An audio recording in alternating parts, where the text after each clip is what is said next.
a relative lull, February 2021 is set to offer a number of big titles, from ports to remasters to exclusives. Whether you're a fan of platformers, RPGs, or vehicular mayhem, there's something for everyone. Let's take a look at the 10 big upcoming games for the month. The Nioh Collection PS5. Team Ninja's critically acclaimed Nioh series is coming to PlayStation 5 on February 5th, the same day that Nioh 2, the Complete Edition, launches for PS4 and PC. The Nioh Collection offers much more though, bundling Nioh Remastered, the Complete Edition, and Nioh 2 Remastered, the Complete Edition together. Both games with all DLC and updates are included, along with 4K 60 FPS and 1080p 120 FPS modes. They'll also take advantage of the PS5's SSD for super fast loading times and the DualSense's haptic feedback and adaptive triggers. The $70 price tag is always pretty hefty even for PS5 games, but it's hard to argue against the value of the Nioh Collection. Werewolf the Apocalypse Earthblood. Based off of White Wolf's publishing tabletop RPG, Cyanide's Werewolf the Apocalypse Earthblood takes a more action-oriented approach with its gameplay. As Cahal, you're fighting against the evil Pentex Corporation, taking on missions in the American Northwest and even venturing to the spirit world for additional challenges. The main appeal is the shapeshifting.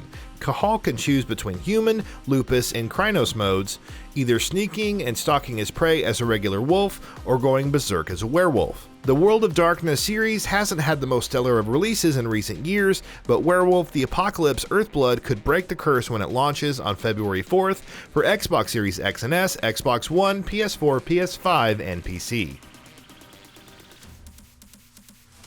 YS9 Monstrum Nox. More than 3 years after his last adventure, Adal Kristen returns in YS9 Monstrum Nox. Instead of washing ashore on a strange island for the millionth time, Adal finds himself trapped in the prison city of Balduq and involved with the mysterious Monstrum.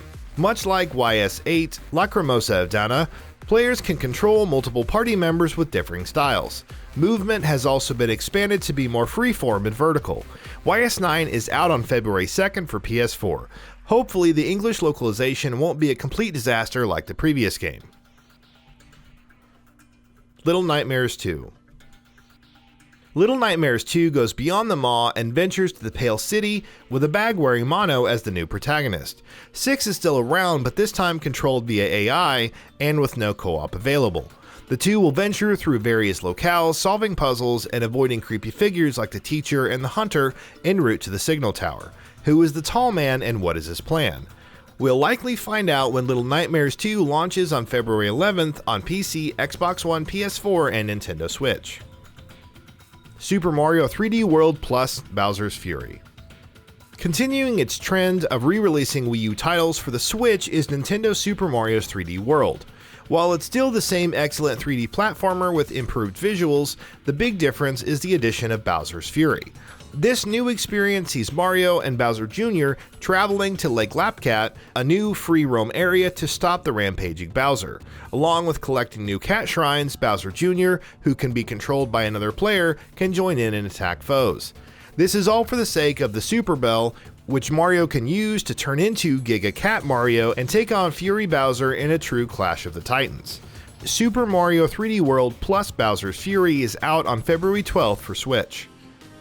Persona 5 Strikers. Omega Force's Musou style of gameplay is back again, but hits a bit different in Persona 5 Strikers. Developed along with P Studio, it features real-time combat along with pausing for utilizing personas. Much of the gameplay from Persona 5, like switching between and fusing different personas, the third eye, and all-out attacks, make a return. The story also takes place 6 months afterward, with the Phantom Thieves traveling to a strange new version of Tokyo to battle shadows. Persona 5 Strikers arrives on February 23rd for Nintendo Switch, PS4, and PC. Control Ultimate Edition, PS5, Xbox Series X and S.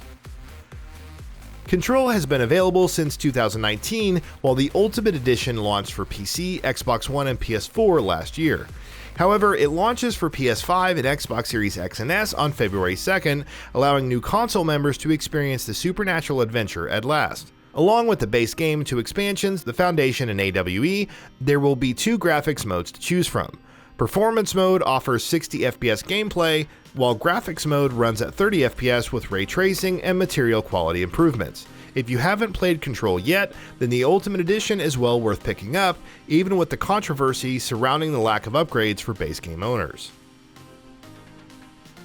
Ghosts and Goblins Resurrection.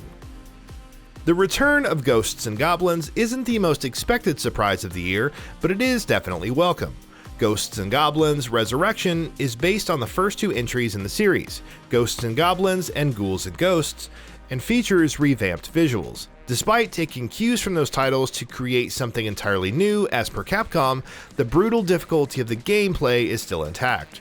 Along with Night Mode, there are two other paths, Squire and Page, for relatively new players to jump in, while Legend Mode promises the toughest challenge. Ghosts and Goblins Resurrection is out on February 25th exclusively for Nintendo Switch. King of Seas. King of Seas is an action role-playing game set in a procedurally generated world. The developers have promised that the game's dynamic world will react to your every action, resulting in new challenges for every single playthrough. Since the world is procedurally generated, it means that the sea routes will dynamically change, resulting in different weather conditions and strategies. King of Seas will launch on February 18th for PC via Steam, Nintendo Switch, PlayStation 4, and Xbox One. Destruction All-Stars. Originally slated for the PS5's launch, Lucid Games' vehicular combat title is finally out this February. It's also going to be available free to PlayStation Plus subscribers for 2 months, but what exactly can you expect? For starters, there's a roster of 16 All-Stars to choose from, each with their own unique abilities. Matches are all about wrecking other racers, but if you're wrecked, there's still a chance to come back. Each All-Star can dodge incoming attacks and eventually commandeer a new vehicle to continue with hero vehicles, eventually turning the tide. 4 game modes are available at launch: Mayhem, Carnado, Stockpile, and Gridfall, which can be played offline with AI or online in multiplayer. Unique challenges against AI foes will also be available for unlocking new cosmetics, and additional game modes, events, and seasons are coming post-launch. And that wraps it up. If you like what we are doing, please consider subscribing to our channel, and don't forget to switch on the bell notification icon. That way you will never miss out on any of our videos.